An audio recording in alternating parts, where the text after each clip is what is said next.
but you want to make it as easy as possible, and allowing Americans in this case, and we care about the whole world, but to be able to use your Fidelity account, your E-Trade account, your stockbroker to go buy Bitcoin is a great starting place. You're making it as easy as possible for the 52 million Americans that hold digital assets to become 104 million. That's how we double the numbers.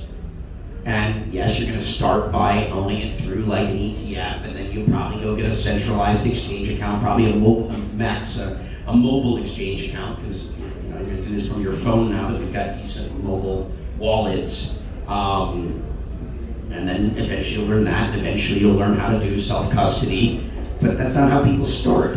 We're not trying to make it as hard as possible. We're trying to make it as easy as possible for you to come into these, to welcome people into the future. 100%. It's an exciting time for crypto.